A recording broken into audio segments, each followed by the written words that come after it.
여러분 안녕하십니까? 포항 MBC 뉴스데스크입니다. 오는 11월 열릴 경주 에이펙 정상회의를 앞두고 기반시설 조성 공사가 본격화되고 있습니다. 에이펙 정상회의가 열릴 보문단지 일대 지능형 교통체계를 구축하고 도로 정비 사업도 실시하고 있는데 오는 9월까지 사업을 완료할 예정입니다. 김형일 기자가 보도합니다. 지난해 12월 경주 보문단지에 처음 도입된 자율주행차입니다.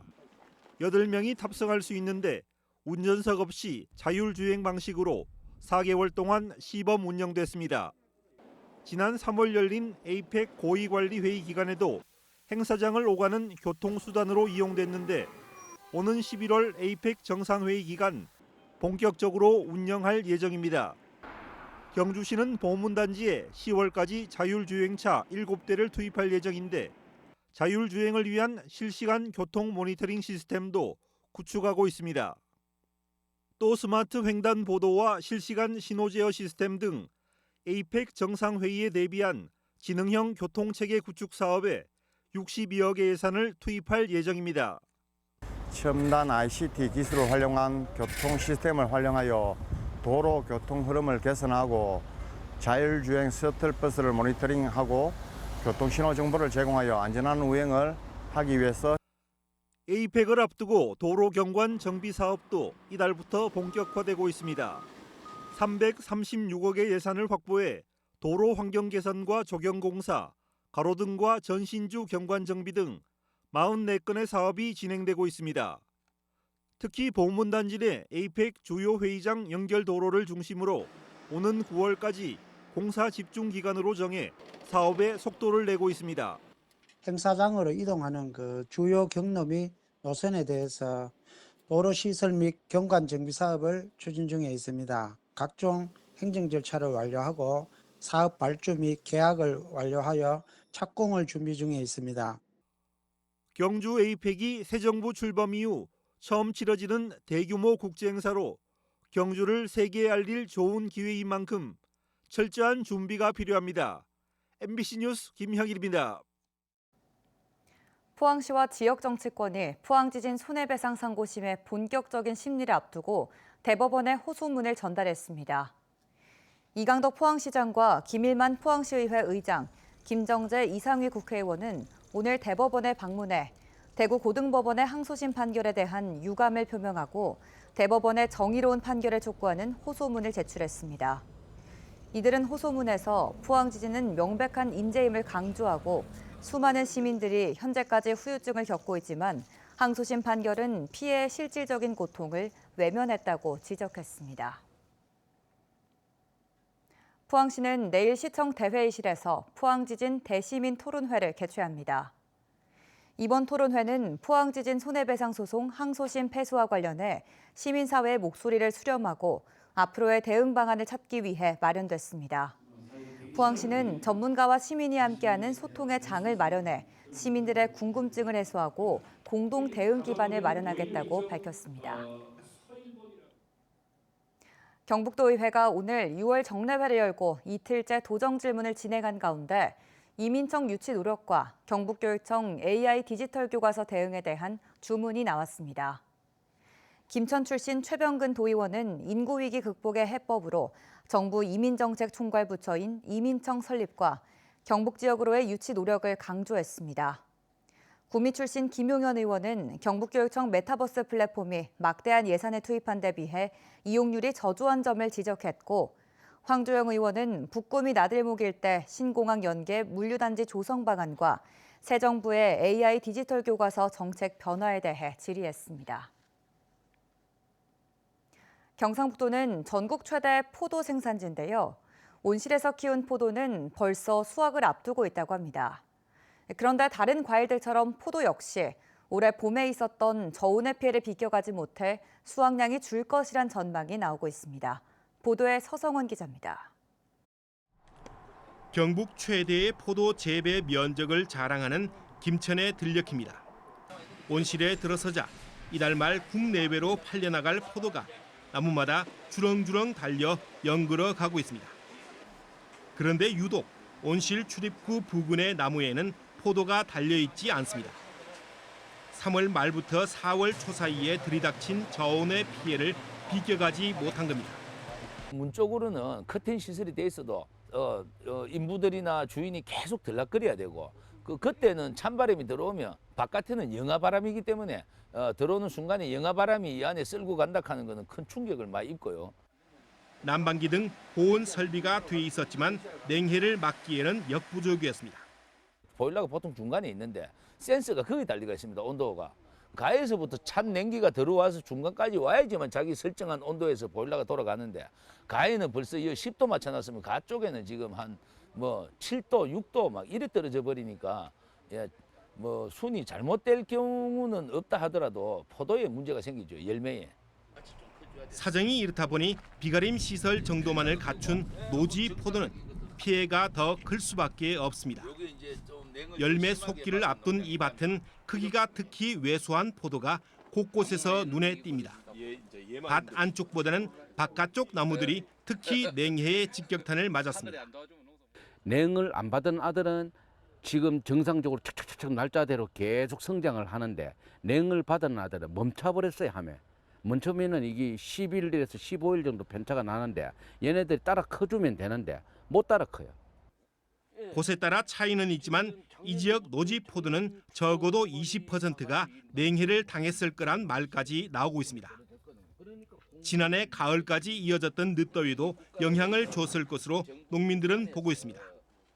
작년도에 8월 달에 모든 영양분을 저축을 해야 되는데 내 자식에 고온이 올라가니까 나부터 살아야 되니까 자식한테 영양분을 안 주는 거예요. 그러다 보니까 꽃대가 한 20% 감소됐다고 보면 돼요. 작황에 영향을 미칠 본격적인 더위나 장마는 아직 시작도 안 한 상황. 그래서 지난해보다 수확량이 20-30%는 줄 것이란 조심스러운 전망이 나오고 있습니다. 김천 지역 농민들은 수확량 감소에 따른 피해를 최소화하기 위해 덜 익거나 당도가 떨어지는 포도가 아예 시장에 나오지 않도록 하는 특단의 자구책을 조만간 내놓을 계획입니다. MBC 뉴스 서승원입니다. 지난 4월 경북의 제조업 생산이 전년 동월 대비 4.8% 증가한 것으로 나타났습니다. 전자통신 장비와 자동차, 기계 장비 등이 늘며 수출도 2.7% 증가했습니다. 반면 대형 소매점 판매와 건설 착공 면적은 각각 11.8%, 51.1% 줄었습니다. 대구와 경북의 6월 아파트 분양 전망 지수가 큰 폭으로 상승했습니다. 주택산업연구원이 한국주택협회와 대한주택건설협회 회원사를 대상으로 최근 조사한 결과 6월 아파트 분양 전망 지수가 94.6으로 전월보다 1.3포인트 상승했습니다. 대구는 전월보다 11.2포인트 상승해 89.5, 경북은 15.4포인트 올라 100.0을 기록했습니다. 주택산업연구원은 대선 이후 지방 미분양 아파트 대책을 마련할 것이라는 기대감이 영향을 준 것으로 보인다고 설명했습니다. 대구의 한 새마을금고에서 수억 원대 횡령 사고가 발생했습니다. 금고에 있는 진짜 돈은 꺼낸 뒤 온라인 쇼핑몰에서 구입한 가짜 5만 원권으로 현금 금고를 채워 넣어 감시를 피했습니다. 변예주 기자입니다. 대구의 한 새마을금고. 현금 금고에 수억 원의 가짜 현금이 쌓여 있다는 제보가 접수됐습니다. 창구에서 고객의 예금, 입출금 등을 담당해온 30대 직원이 오랜 기간에 걸쳐 현금을 횡령한 정황이 드러나 새마을금고가 자체 조사에 착수했습니다. 해당 직원은 금고에 쌓인 돈다발을 가짜 돈으로 바꿔치기 해놓으며 감시를 피한 걸로 알려졌습니다. 돈다발의 맨 앞과 뒤에는 진짜 5만 원권을 쌓아두고 현금 다발 사이에 낀 돈은 온라인 쇼핑몰에서 주문한 가짜 5만 원권으로 바꿔치기 하는 식입니다. 새마을금고 내부 통제 시스템에 적발되면서 직원의 횡령 의혹이 드러났습니다.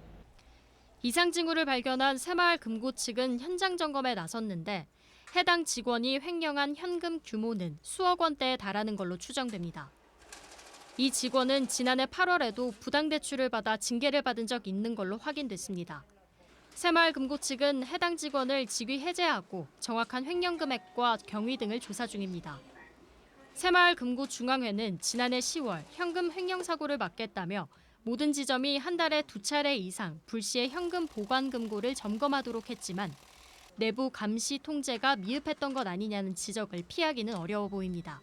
그런 부분들이 왜 이루어지지 않았느냐. 그럼 이루어지지 않았으면 뭐 업무적 절차나 시스템은 기존에 어떻게 했느냐. 뭐 이런 것들을 확인하겠죠. 해당 금고 이사장은 입장을 묻는 취재진의 질문에 할 얘기가 없다며 횡령 여부를 파악하고 있다고 답했습니다. MBC 뉴스 변예주입니다. 경주시는 외동 산업단지 환경 개선을 위한 산업단지 환경조성 패키지 사업을 본격 추진합니다. 외동 일반 산단과 외동 2 일반 산단을 연결하는 6km 구간에 30억 원을 들여 노후 가로등과 도로 등 기반 시설을 정비하고 소공원과 산책로를 조성합니다. 또 외동 일반 산단 내 50인 미만 중소기업 10곳에 구내식당과 샤워실 등 작업 환경 개선을 위해 각각 보조금 3천만 원을 지급합니다. 고용노동부가 폭염 고위험 사업장을 대상으로 폭염 안전 5대 기본수칙 준수 여부를 점검합니다. 이번 점검에서는 특히 폭염 작업 시 2시간마다 20분 이상 휴식을 부여하는 수칙을 준수하고 있는지를 집중 점검합니다. 폭염 고위험 사업장은 옥외 작업이 많고 온열 질환 산재 사고가 발생한 사업장 등으로 건설업, 조선업, 폐기물업, 물류업, 농림축산업 등이 포함됩니다. 경주시는 오늘부터 만 70세 이상 어르신을 대상으로 시내버스 무임카드 발급을 시작합니다. 경주 시민은 만 70세가 되는 시점부터 무임카드를 발급받을 수 있고 다음 달 1일부터 경주와 포항, 영덕의 모든 시내버스를 무료로 이용할 수 있습니다.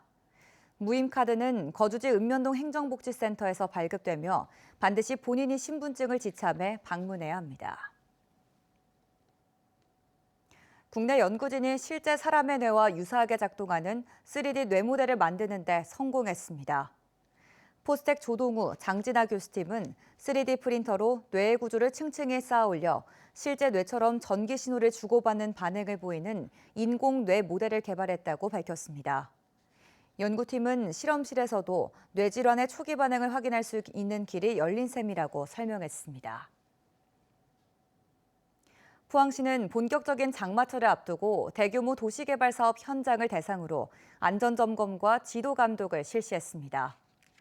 점검 대상은 현재 추진 중인 KTX 신도시 도시개발 사업 등 4개 지구 도시개발 사업과 기타 대규모 개발 행위 사업장 등 총 13곳입니다.